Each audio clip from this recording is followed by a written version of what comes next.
ఖచ్చితంగా ఆ అనుభవాల నుంచే ఎవరైనా సరే పాఠాలు గుణపాఠాలు నేర్చుకుని ఎలా ఉండాలి ఎలా ఉండకూడదు అనేది ఖచ్చితంగా ఎవరైనా సరే ఒక ఎగ్జాంపుల్గా సెట్ చేసుకుని బేస్ చేసుకుని తర్వాత తీసుకునే చర్యలు లేదా ఎలా ముందుకు వెళ్ళాలి అన్నది గత అనుభవాలతోటే గత పాఠాలతోటే ఆధారపడి ఉంటుంది. ఎందుకంటే వాటి ద్వారానే మనం ఎలా ఒద్దిగ్గా ఉండాలి, ఎలా ప్రవర్తించాలి, ఎలా ప్రవర్తించకూడదు. మరీ ముఖ్యంగా రాజకీయాల్లో ఉన్న వాళ్ళకైతే ఇది 100కి 100% వర్తిస్తుంది. ఎందుకంటే ఒద్దిగ్గా ఉండాలి, ప్రజల కోసమే ఉండాలి. వారి ప్రవర్తన, వారు మాట్లాడే విధానం, అక్రమాలు, అవినీతి వీటి విషయంలో అయితే గత అనుభవాల్ని ఒక ఎగ్జాంపుల్గా చేసుకుని మరీ ముఖ్యంగా అధికారంలో ఉన్న వాళ్ళు ముందుకు వెళ్ళాలి. ఇదంతా ఎందుకు చెప్తున్నానంటే ఇప్పుడు ఆంధ్రప్రదేశ్ రాష్ట్రంలో కూటమి ప్రభుత్వం ఉంది. 94% స్ట్రైక్ రేట్తో 164 సీట్లు సాధించింది. సో ఎవరి పెర్ఫార్మెన్స్ వాళ్ళు ఇచ్చారు. అలాగే ప్రజలు కూడా గత జగన్ పాలనలో విసిగి వేసారిపోయి అప్పుడు ఎమ్మెల్యేల తీరు కానీ ప్రభుత్వ తీరు కానీ జగన్ గారి తీరు కానీ ఇంకా చెప్పాలి అంటే వారి అరాచకాలు, అక్రమాలు, హింస, అవినీతి, దోపిడీ, సహజ వనరులు కొల్లగొట్టడం, రాష్ట్రానికి చెడ్డ పేరు, అసలు కనీసం రూల్ ఆఫ్ లా ఉందా, లా అండ్ ఆర్డర్ ఉన్నాయా, అందరూ కూడా బెంబేలెత్తిపోయి మరొక్కసారి కనుక జగన్ గారి ప్రభుత్వం రాష్ట్రంలో కొలువు తీరిందంటే అసలు రాష్ట్రం వదిలివడి వెళ్ళిపోవాల్సిందేనా అనే పరిస్థితి ఎలక్షన్స్కి ముందు వచ్చింది. ప్రజలు లేదు, మీడియా లేదు, ప్రతిపక్షాలు లేదు. ఆ రోజు అందరూ కూడా ఎంత బాధపడ్డారో, ఎంత వారితో బాధింపబడ్డారో చాలా స్పష్టంగా కళ్ళకు కట్టినట్టు అందరికీ కనిపించినాయి. ఎక్కడ ప్రజలు ఇంత విసమిత్తు కూడా బయటపడకుండా తమ తీర్పుని చాలా స్పష్టంగా 94% మెజారిటీ అభ్యర్థి ఎవరైనా సరే అది కూటమిలో ఉంది, జనసేన పర్సనా లేకపోతే టీడీపీ వాళ్ళ, బీజేపీ వాళ్ళ అని ఎక్కడ ఆలోచించకుండా అసలు వీళ్ళనేది కూడా పూర్తి స్థాయిలో చంద్రబాబు గారి సారథ్యంలో ఉన్నటువంటి ప్రభుత్వం కనుక మళ్ళీ కొలువు తీరితే రాష్ట్రం మళ్ళీ అభివృద్ధిలో పరుగులు పెడుతుంది. ఈ పరిస్థితులను ఆయన చక్కన పెడతారు. అనుభవం చాలా ఉపయోగపడుతుందని ప్రజలు చాలా చక్కగా ఆలోచించి ఇంత కూడా బయటపడకుండా 164 సీట్ల మెజారిటీతో ప్రభుత్వాన్ని అధికారం ఇచ్చి కూర్చోబెట్టారు. సో ప్రభుత్వం వచ్చి 80 రోజులు పైగా అవుతుంది. మరి 80 రోజుల్లో చంద్రబాబు గారు, పవన్ కళ్యాణ్, డిప్యూటీ సీఎం పవన్ కళ్యాణ్ గారు తమదైన స్టైల్లో ఎలా ఉండాలి, ఎలా ఉండకూడదు అని చెప్తూనే రీబిల్డ్ ఏపీ అనే ఒక కొత్త కాన్సెప్ట్తో మళ్ళీ సిస్టమ్ని సెట్ చేయాలి. ఎవరైతే అందరూ కూడా లైన్ క్రాస్ అయి ఉన్నారో వాళ్ళందరినీ కూడా సిస్టంలో ట్రాక్లోకి తీసుకురావాలని సర్వశక్తులు ఒడ్డుతూనే ఇంకొక పక్కన రాష్ట్రానికి పెట్టుబడులు తీసుకొస్తూ సంక్షేమం, అభివృద్ధి రెండు జోడెద్దుల్లాగా చేసుకుంటూ నడుచుకుంటూ ముందుకు వెళ్తున్నారు. ఎలాగైనా సరే మంచి పేరు తీసుకురావాలనే ప్రయత్నం సర్వశక్తులు ఒడ్డుతుంటే మరి డెఫినెట్గా ఎక్కడైనా సరే అంతా అలాగే ఉండదు కదా. మరి కూటమికి సంబంధించిన ఎమ్మెల్యేలు కొంతమంది పనితీరుతో ఇప్పుడు చంద్రబాబు గారికి, ప్రభుత్వానికి తలనొప్పిగా మారింది.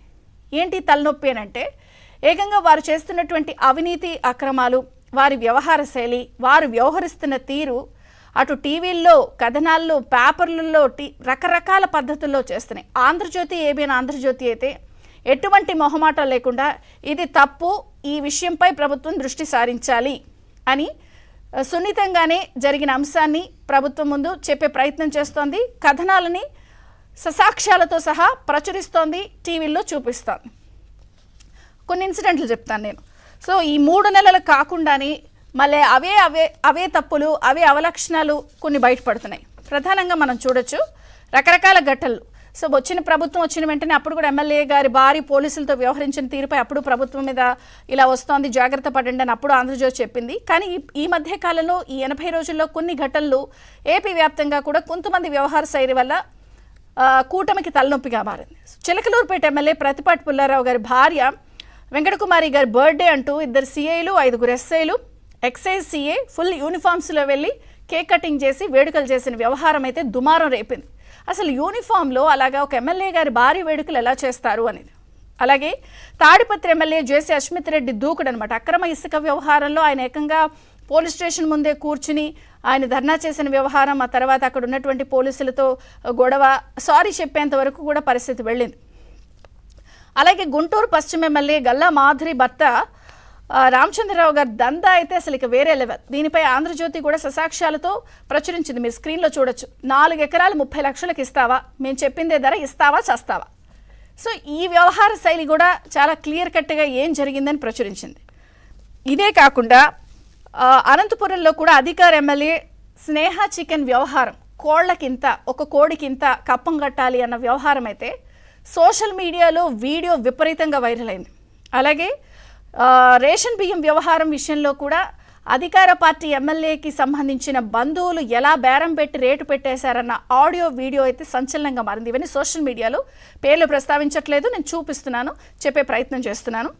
ఇవి పోనీ సరే, టీడీపీలో ఉన్నటువంటి ఈ కొంతమంది మరి ఇలా చేస్తుంటే మేము తక్కువ తిన్నామా అని మరి జనసేన వాళ్ళు అనుకున్నారేమో. జనసేనకి సంబంధించిన వ్యవహారాలు కూడా అనేక మంది ఎమ్మెల్యేలు చేస్తున్న తతంగం ఇవన్నీ కూడా సంచలనం కలిగిస్తున్నాయి. అంటే మరి వాళ్ళు కూడా మరి ఫస్ట్ టైం వచ్చినా కూడా పోటీ పడుతున్నారో ఏమో, దానికి సంబంధించిన వ్యవహారాలు కూడా ఒక్కొక్కటిగా బయటకు వస్తున్నాయి. ప్రధానంగా వాళ్ళు అనకాపల్లి నియోజకవర్గంలో అయితే స్వయాన జనసేన ఎమ్మెల్యే అనుచరులు ఫార్మా కంపెనీని తమ కప్పం కట్టాలని ఆదేశించినటువంటి వార్తలు వచ్చినాయి.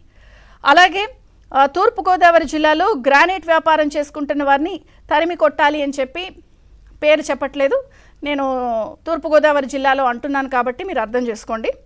అలాగే నెల్లూరు జిల్లాలో కూడా సిలికాకి సంబంధించిన భూముల వ్యవహారంలో లీజు పొందే వారి దగ్గర నుంచి కూడా ఇంత కట్టాలని చెప్పి, ఇవే కాకుండా ఫార్మా కంపెనీలు, రియల్ ఎస్టేట్ యజమానులకి సంబంధించిన వ్యవహారాలు అటు జనసేన వాళ్ళు కూడా చేస్తున్నటువంటి వార్తా కథనాలని గతంలో ఆంధ్రజ్యోతి చూపించింది, ప్రసారం చేసింది. అంటే 80 రోజులు దాటకుండానే అవే తప్పులు, అవే అవలక్షణాలు రావడంపై నిన్న క్యాబినెట్ సందర్భంగా కూడా చంద్రబాబు గారు చాలా సీరియస్ అయ్యారు. క్లాస్ స్పీకర్, అసలు ప్రభుత్వం వచ్చినప్పుడే చంద్రబాబు గారు, డిప్యూటీ సీఎం పవన్ కళ్యాణ్ గారు చాలా క్రిస్టల్ క్లియర్గా అణిగి మణిగి ఒద్దికగా ఉండండి, చెడ్డ పేరు తీసుకురావద్దు, ఏ అంశాలైతే గత ప్రభుత్వం వ్యవహరించిందో ప్రజలు జాగ్రత్తగా గమనించారో అవి మనం తెచ్చుకుని చెప్పించుకునే పరిస్థితి తెచ్చుకోవద్దు అని చెప్పినా కూడా 80 రోజుల్లో మరి ఇన్ని ఘటనల నేపథ్యంలో నిన్న ముఖ్యమంత్రి చంద్రబాబు గారు క్యాబినెట్లోనే సీరియస్ అయ్యి ఇలా గనక మళ్ళీ వస్తే 100 డేస్కి ఒక ప్రోగ్రెస్ రిపోర్ట్ తీసుకుని పూర్తి సివియర్ చర్యలు ఉంటాయని చెప్పి వార్నింగ్ ఇచ్చేంత పరిస్థితి ఆంధ్రజ్యోతి కథనాల ప్రస్తావన అక్కడ వచ్చింది. మరి ఈ చిత్ర విచిత్ర విన్యాసాలు ఏమిటో 80 రోజుల్లో మరి నిజంగానే చంద్రబాబు గారు అంత సీరియస్గా చర్యలు తీసుకుంటారా? ఇదొక పక్క అయితే అటు వైసీపీ పార్టీ కూడా పూర్తిగా ఖాళీ అయిపోయే పరిస్థితి కనిపిస్తోంది. వైసీపీకి మోపిదేవి వెంకటరమణ గుడ్ బై చెప్పేసే పరిస్థితి, రాజ్యసభ సభ్యత్వానికి ఆయన రాజీనామా చేసి త్వరలో టీడీపీలో చేరే అవకాశం, ఇదే దారిలో ఇంకొంతమంది కూడా ఉన్నారు.